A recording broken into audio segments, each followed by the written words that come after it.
I'm excited for our guest tonight, who is a current Dragon Gate USA referee, as well as he has done refereeing gigs for Ring of Honor, and he is on the line with us right now. So without further ado, let's welcome to the air Jason Harding. How you doing, man? Hey, I'm doing good, man. Thanks for having me. No problem. It's an honor to have you on the show, and, we've got a lot of great questions, so why don't we go ahead and get started? Fire away, my man. All right. Now, the first question is our usual question for our guest. Now, growing up, were you a wrestling fan? If so, who are some of your favorites? Was I a wrestling fan? That's like asking, did I breathe? Yes, huge wrestling fan.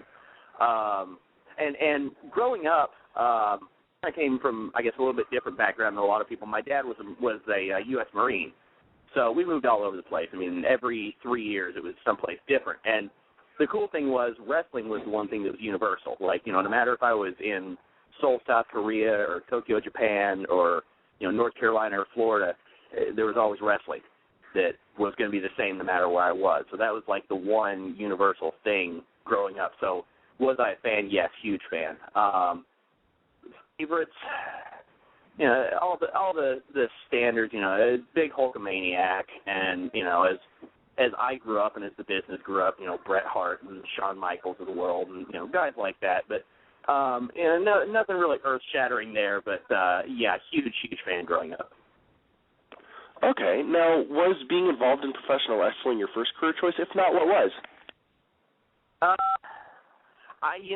You'll probably hear this a lot from a lot of people, but I don't think I chose the business. I think the business chose me. Kind of something I fell into. But career choice. I'm 28 years old now. I wouldn't even say that I've made a career choice yet, except for professional wrestling.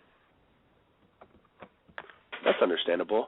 Now, my next question for you is, how did you originally get involved in wrestling as a referee? Well, long story, actually. I broke in with Hoosier Pro Wrestling in Columbus, Indiana, about 12 years ago now. And, same story that you probably hear all the time. My buddies and I started going to some of the local shows there for Hoosier Pro. I was 16 at the time, a junior in high school. And we, went to the shows from the very first show they had because, like I said, huge wrestling fan growing up. And, we set up a deal where if we'd help set up the ring, well, they'd let us get in the show for free, which, awesome, saves me some money, right? And kids being kids, once we got the ring set up, we'd get in and start aping all the stuff that we saw on TV, giving each other stunners and rock bottoms and all the, stupid stuff that the kids do. But one of the local guys there, I don't know if he saw something in us or just didn't want us to kill ourselves on his watch, but took us under his wing and, kind of started showing us some of the basics, just basic back bumps and that sort of thing. And, one thing led to another, and the training center that we were training at also had their own little shows, in addition to the Hoosier Pro shows. That I say shows, they were really more organized practices. There wasn't a whole lot of people at the shows, but one day he asked me, he said, "Hey, are you ready to wrestle?" And I said, "Well, no," because, like I said, I was 16 years old, and I don't know if you've seen me now, but as small as I am now, I was much smaller then even, and I knew there was no future for me as a wrestler, so I said, "Well, no, I didn't bring my gear." He said, "Oh, okay, well, tell you what, you want a referee?" Yeah, sure, why not? How hard can it be, right? And went out there and it was absolutely horrible. Absolutely horrible. Didn't, I had the counting to 3 part of it down, and that's about the extent of it. So, one thing led to another, and 12 years later, here I am. Now, my next question for you is actually a 2-part question, and that's, what was the best piece of advice you got while you were, training, and what is the best piece of advice you could give somebody that would want to be a referee, and what does make a good referee, actually? Okay. Well, let's take that piece by piece. Best piece of advice I got while I was training. Aside from, all the basics that are pretty self-explanatory as far as, counting to 3 when you need to count to 3 and counting to 5 when you need to count to 5, the basic mechanics. I was told very early on that whatever you do, be vocal. Make sure that the people can hear you, which didn't even think about that. Just looking at the business from an outside perspective, never even thought about that. So best advice I can give somebody looking to break into the business as a referee, I guess would be to get legitimate wrestling training.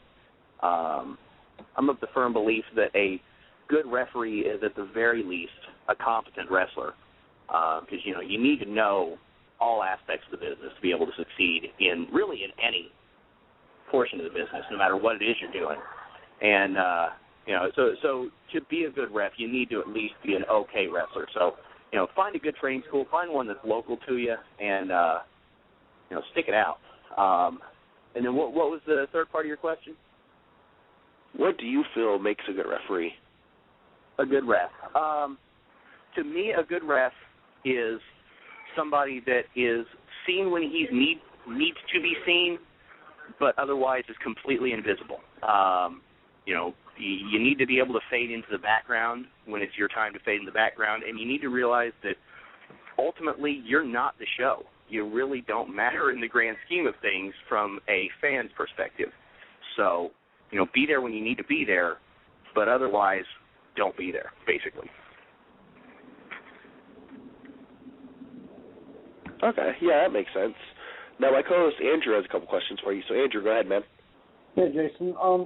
You're most best known right now as being a referee with Dragon Gate as well as Ring of Honor involved. But you're most known with Dragon Gate. How did you get involved with them initially? Actually, funny story. I initially got hooked up with Dragon Gate through MySpace, of all things. I was on campus at Indiana University, which is where I was attending at the time. This would have been in early 2006, I guess. I was right in the middle of my run with Ring of Honor, which I was with them for about 2.5 years, from May of 2005 to September of 2007. And I was on campus in between classes, and I happened to be online, and a buddy of mine tells me, hey, did you hear, SEMA, one of the top stars of Dragon Gate, has a MySpace? Oh, really? You don't say. He says, yeah, and he says he's looking for people that want to come over and try out for Dragon Gate. Well, okay, cool. So, another thing, if I can, impress upon anybody that's listening that is looking to get into the business in any aspect, really, is don't be afraid to go for it.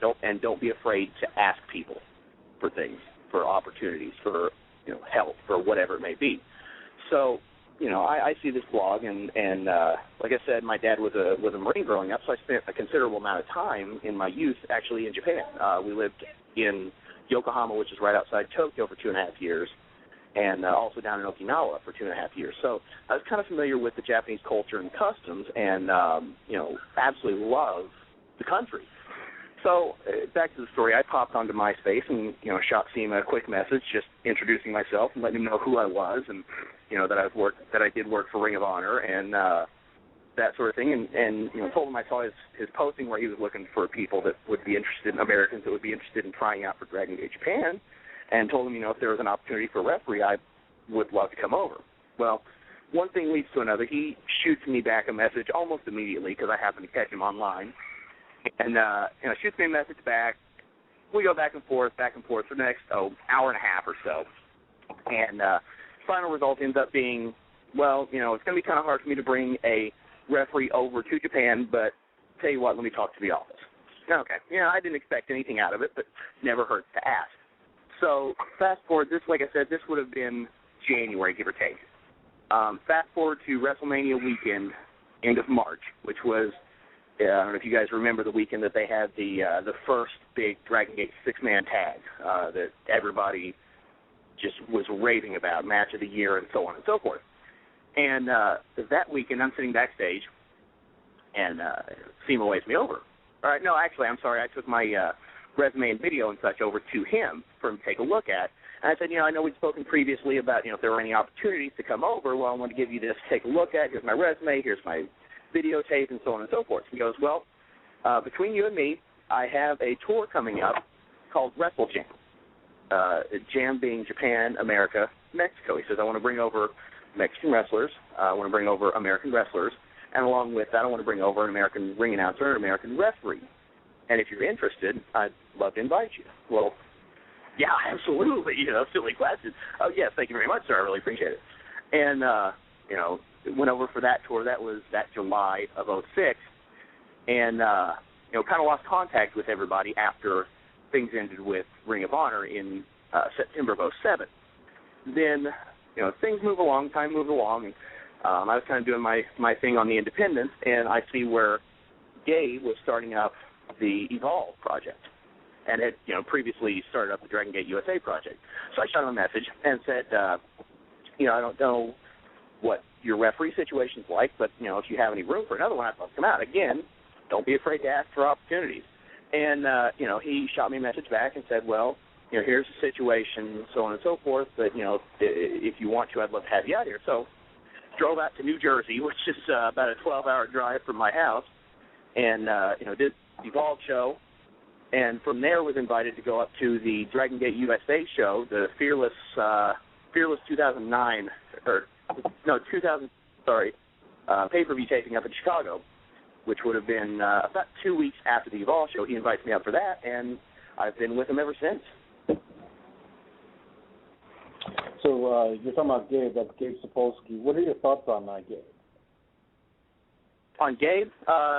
Gabe has given me the chance to both make my name and remake my name 2 separate times in my career. He was the one that first gave me my opportunity with Ring of Honor back in May of 2005. Gave me the chance to be on that first show, and gave me the opportunity to be on a big stage for the next 2.5 years, which was absolutely invaluable experience and just an amazing ride. And then, like I said, after, they went with the contracted referees and kind of cut back and changed some things around, and I was let go from Ring of Honor. Gave me the opportunity again with Evolve and Dragon Gate USA to also remake my name, I guess, and, make myself, I don't want to say a somebody because I'm a referee, for crying out loud, but, be on a bigger stage again. And, I think Gabe is a phenomenal wrestling mind and just a really, really good person to boot. So, what do I think of Gabe? I can't say enough good things about Gabe. So, if you're talking to a fan who's never heard of Dragon Gate and never seen Dragon Gate, how would you describe it to them? Well, I'm going to borrow a line from Brian Alvarez's radio show that I was listening to earlier. He was doing a review of the Dragon Gate USA pay-per-view that airs this Friday, Freedom Fight 2010. And he said that Dragon Gate is like a wrestling video game brought to life. It's basically what Dragon Gate USA is the top stars of Dragon Gate in Japan, which is one of, if not the top professional wrestling company in Japan, up there with Pro Wrestling Noah and all the other major companies, that brings their top stars over to America, mixes that with some of the top American talent, and puts on some amazing shows. Now, what do you say to the critics who only know of Dragon Gate from the animal cruelty controversy of a couple of years ago? From the which controversy, I'm sorry? The animal cruelty in the dojo? I don't know enough about that controversy, honestly, to comment. I wasn't there. I wasn't part of it, so I don't think it's my place to say anything about that.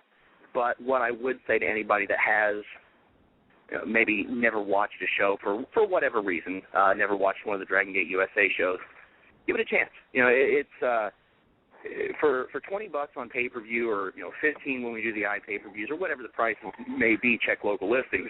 You're really not going to find a better value for your money. Okay. Now, do you prefer working for Dragon Gate or Evolve, and why? Do I? I'm sorry? I said, do you prefer working for Dragon Gate or Evolve, and why? I wouldn't say I prefer either one over the other. It's two different flavors of the same basic thing. Dragon Gate is the more high-energy, high-octane, higher production values, wilder, crazier kinds of things, whereas Evolve is a more realism-based product, I guess. So, you know, it's like comparing apples to oranges. You really can't compare the two. I love working for both companies. I guess you were talking earlier about your time with Ring of Honor. What are some of the fondest memories of your 2.5-year run with Ring of Honor? Fondest memories. There's a ton to choose from.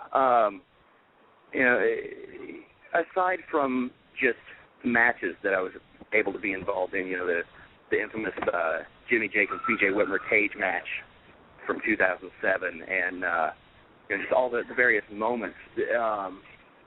I guess the fondest memories I have are the learning that I was fortunate enough to do. You know, like we had Jim Cornette there for his first run with Ring of Honor while I was there with the company, and you know, just having a mind like that in the locker room to take these matches when they get to the back and sit them down and tell them, okay, this worked and here's why, and this didn't work and here's why, and this is maybe what you should have done different and here's why. You know, just sitting down, holding these little impromptu seminars, man, like the learning experience is just absolutely invaluable.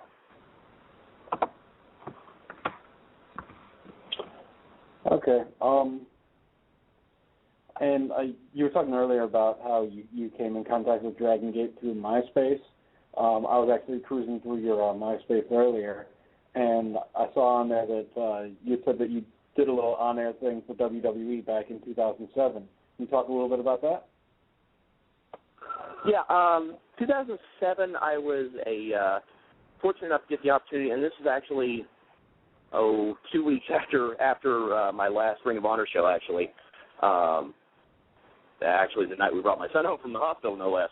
But no, I was fortunate enough to get the opportunity to be booked as an extra for SmackDown taping in Indianapolis, and you know, got on through a buddy of mine who had some contact with the office. I had never had any dealings with the talent relations office at that point in my career, and you know, it's just an amazing experience.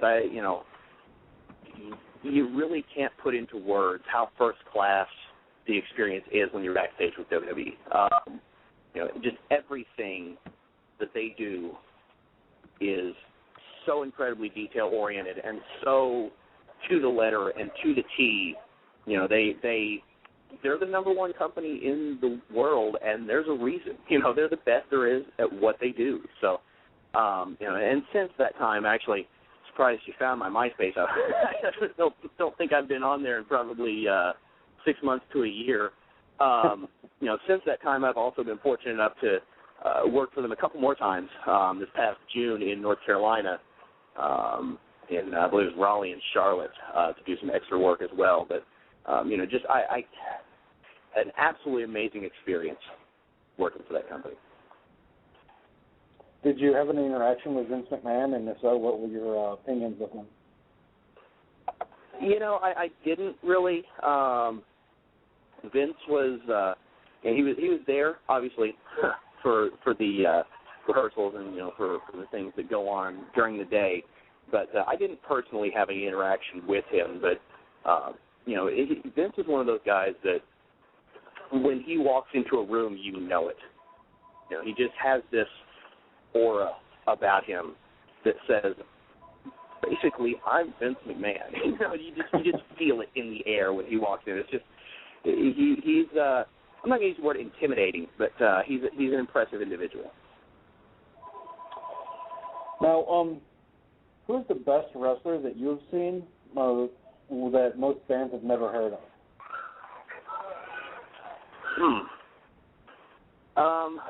If we're talking somebody that.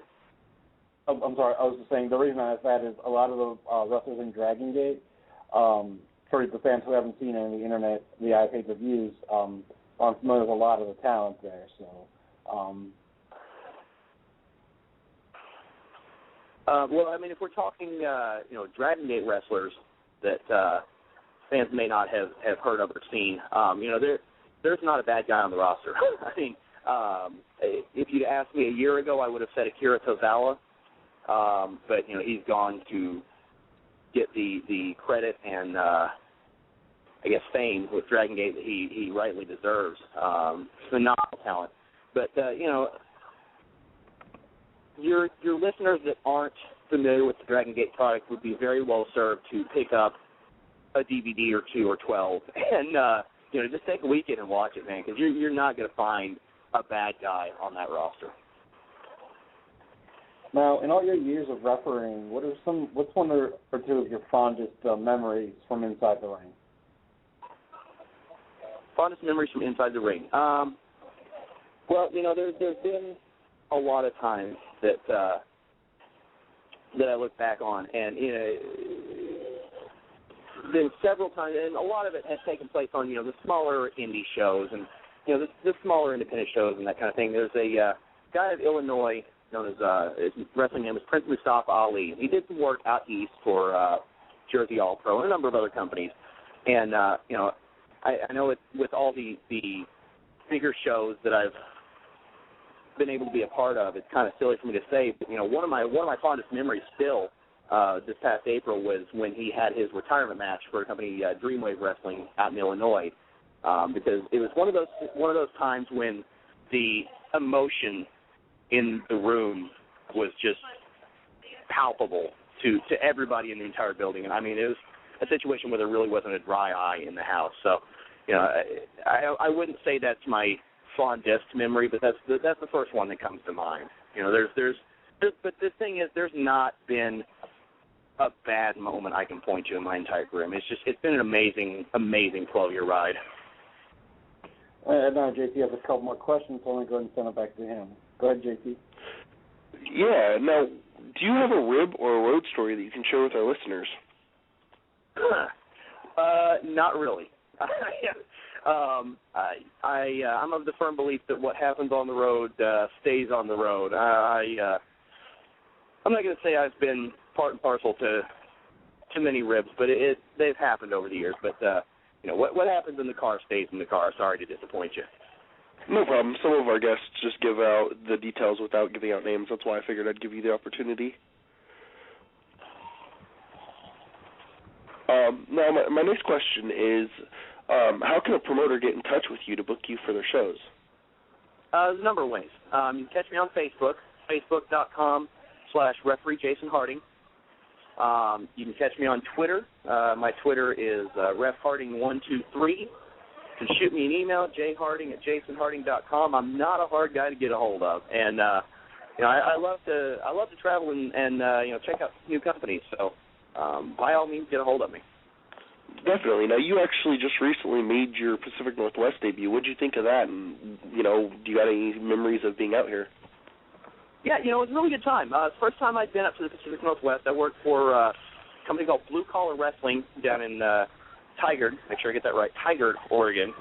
And it was a good time. It was a smaller show, but, a lot of times those are the most fun, quite honestly, because you really get more of a chance to get to know the guys on the show and get to know the people at the show and, get a better feel for the area. And I had a really good time out there in the Pacific Northwest, and I look forward to coming back out sometime soon.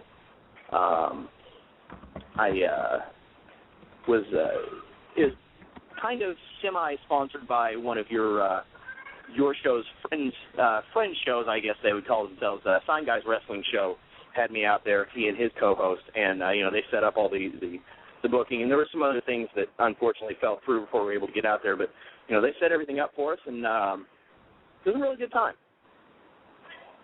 Nice. Now, obviously you've gotten to work with a lot of people in your career. Who would you say are some of the most underrated guys you've got to work with? Most underrated guys. That to me, that's always an easy question, and it kind of almost goes back to the question you asked me earlier of, or maybe it was your co-host asked me earlier of, people that your listeners may not have heard of that were some of my favorites to work with. There's a guy out of Indiana. He did some work for IWA Mid-South, did some work for Chikara Wrestling, worked as his ring name was Billy Rock. And, Billy is one of those guys that just for whatever reason got the business, just naturally, as soon as he broke in, got the business. And when people, younger guys ask me, or, people that I'm talking to about wrestling, well, who should I watch for a good babyface, for good babyface fire, for, how to get sympathy from the crowd and how to work as a babyface. I always tell them the old standbys, your Ricky Steamboats, your Ricky Mortons, but Billy Rock's on that list to me. He's if he had started 5 years sooner than he did, I think Billy Rock would be a name you'd be hearing a lot of right now. I've actually heard of him. Never had a chance to work with him, but yeah, I've heard of him, so I know who you're talking about. Do you have any final words or anything you'd like to plug to our fans? Yeah, Dragon Gate USA, we're back on pay-per-view this Friday night.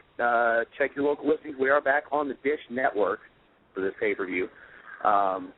Prices vary. I want to say most of the time it's about $20 for the pay-per-view, but you get to see Homicide, you get to see Austin Aries, all the Dragon Gate USA stars, and just a tremendous, tremendous show. I split the refereeing duties with Bryce Rimsberg for the night, and so I'm all over the thing. But and also, if any of your listeners that are out on the East Coast, we are back January 28, 29, and 30 for the triple shot to crown the first Open the United Gate Tag Team Champion, which will be the American branch of the Tag Team Championships. 28th, we're at BB King's in Times Square, downtown Manhattan, New York, which is going to be an amazing experience. Saturday night at the world-famous arena in South Philadelphia. And then Sunday night, we're back at the Ace Arena in Union City, New Jersey for the last night of the three. So if you're anywhere near the area, I highly recommend checking it out. And like I said, you can catch me on Facebook, Twitter. I'm not a hard guy to find. But I love to hear from you fans. So, get a hold of me. Well, Jason, I'd like to thank you for coming on the show today. Hey, thanks a lot for having me, man. It's been a pleasure. You're welcome anytime, man. All right, take care. All right, you too.